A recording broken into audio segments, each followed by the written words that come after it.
ಶ್ರೀರಾಮ್ ಸಮರ್ಥ June 24. ಜ್ಞಾನವು ಎರಡು ಅಲಗಿನ ಶಸ್ತ್ರವಾಗಿರುತ್ತದೆ. ಯಾರು ಲೋಕ ಕಲ್ಯಾಣದ ತಳಮಳದಿಂದ ಗ್ರಂಥ ಬರೆಯುತ್ತಾರೋ ಅವರೇ ನಿಜವಾದ ಗ್ರಂಥಕಾರರು. ಓದಿದ್ದನ್ನು ಆಚರಣೆಯಲ್ಲಿ ತಂದು ಜನರಿಗೆ ಹೇಳುವವನೇ ನಿಜವಾದ ವಕ್ತ ಆಗಿರುತ್ತಾನೆ.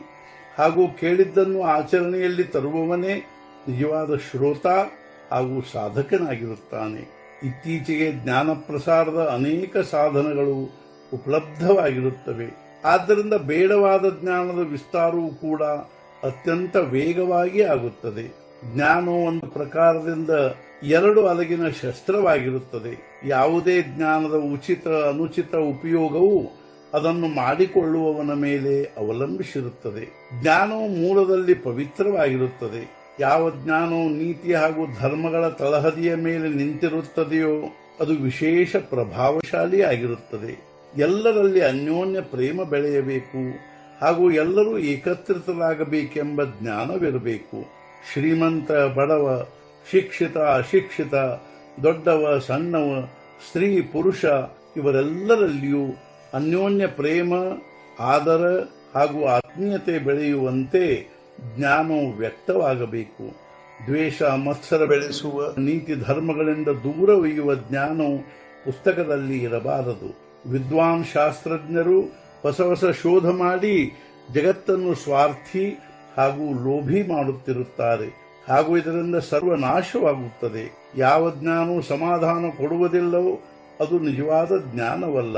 ಯಾವುದರಿಂದ ಜಗತ್ತಿನ ನಿಜವಾದ ಸ್ವರೂಪ ತಿಳಿಯುತ್ತದೆಯೋ ಅದೇ ನಿಜವಾದ ಜ್ಞಾನವಾಗಿರುತ್ತದೆ. ದೇಹ ಸಂಬಂಧಿ ಜ್ಞಾನವು ವ್ಯಾವಹಾರಿಕ ಜ್ಞಾನವಾಗಿರುತ್ತದೆ. ವಸ್ತು ಹೇಗೆ ಇರುತ್ತದೆಯೋ ಹಾಗೆ ತಿಳಿದುಕೊಳ್ಳುವುದು ತತ್ವಜ್ಞಾನ. ನಾನು ದೇಹವನ್ನು ನನ್ನದು ಅನ್ನುತ್ತೇನೆ, ಅಂದರೆ ನಾನು ದೇಹವಲ್ಲ. ನನ್ನ ಮನೆ ಅನ್ನುವುದರಿಂದ ನಾನು ಮನೆಗಿಂತ ಬೇರೆಯಾದೆನು. ಜಡತ್ವ ಅಂದರೇನು? ದೇಹದಲ್ಲಿ ಮಮತ್ವ ಭಾವನೆಯೇ ಜಡತ್ವ ಭಾವನೆಯಾಗಿರುತ್ತದೆ. ಯಾರಿಗೆ ಪದಾರ್ಥದ ಯಥಾರ್ಥ ಜ್ಞಾನ ಆಗಿರುತ್ತದೆಯೋ ಅವನೇ ಜಾಣನು. ವ್ಯವಹಾರದ ರಹಸ್ಯ ತಿಳಿದವನು ಪ್ರಾಪಂಚಿಕನು. ಜಗತ್ತಿನ ರಹಸ್ಯ ತಿಳಿದವನು ತತ್ವಜ್ಞಾನಿಯು. ಸೂಕ್ಷ್ಮದ ಜ್ಞಾನವಾಗುವುದರಲ್ಲಿಯೇ ಸುಖವಿರುತ್ತದೆ. ಆತ್ಮವು ಸಮುದ್ರದಂತಿರುತ್ತದೆ. ಜೀವವು ಅದರಲ್ಲಿ ಒಂದು ಸಣ್ಣ ಹನಿಯಂತಿರುತ್ತದೆ. ಅದರ ಸರಿಯಾದ ಜ್ಞಾನವಾಗಿ ಆತ್ಮನೊಂದಿಗೆ ಸಮರಸವಾಗುವುದೇ ನಿಜವಾದ ತತ್ವಜ್ಞಾನವಾಗಿರುತ್ತದೆ. ಬ್ರಹ್ಮ ಸತ್ಯಂ ಜಗನ್ಮಿಥ್ಯಾ ಎಂಬ ಜ್ಞಾನದ ವಿಚಾರಗಳು ತಿಳಿದುಕೊಳ್ಳಲು ಕಠಿಣವಾಗಿದ್ದರೂ ಅಭ್ಯಾಸದಿಂದ ದೀರ್ಘಕಾಲಾನಂತರ ತಿಳಿಯುತ್ತವೆ. ಆದರೆ ಅದರಿಂದ ನಾಮದ ಮಹತ್ವ ತಿಳಿಯಲಾರದು.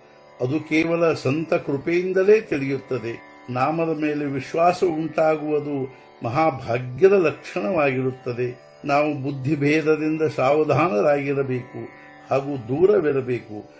ಸಂತ ವಚನದ ಮೇಲೆ ವಿಶ್ವಾಸವಿಟ್ಟು ಅಖಂಡ ನಾಮ ತೆಗೆದುಕೊಳ್ಳಬೇಕು. ಅದರಿಂದಲೇ ಸಮಾಧಾನ ಲಭಿಸುತ್ತದೆ. ಯಾವ ಗ್ರಂಥ ಶ್ರವಣದಿಂದ ಭಗವಂತನ ವಿಷಯದಲ್ಲಿ ಪ್ರೇಮ ನಿರ್ಮಾಣವಾಗುತ್ತದೆಯೋ ಹಾಗೂ ಯಾವುದರ ಸಂಬಂಧದಿಂದ ವಿರಕ್ತಿ ಉಂಟಾಗುತ್ತದೆಯೋ, ಅನೀತಿಯ ವರ್ತನೆ ಬಿಟ್ಟು ನೀತಿ ಮಾರ್ಗ ಧರ್ಮ ಮಾರ್ಗಗಳ ಅವಲಂಬನ ಮಾಡಬೇಕೆನಿಸುತ್ತದೆಯೋ ಅದು ಸದ್ಗ್ರಂಥವಾಗಿರುತ್ತದೆ.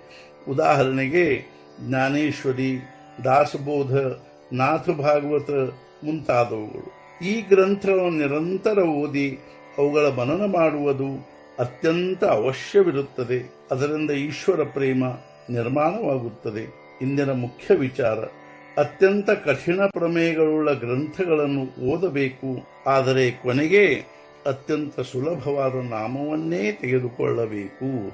ಸದ್ಗುರುನಾಥ ಮಹಾರಾಜ್ ಕಿ ಜೈ. ಜೈ ಜೈ ರಘುವೀರ ಸಮರ್ಥ.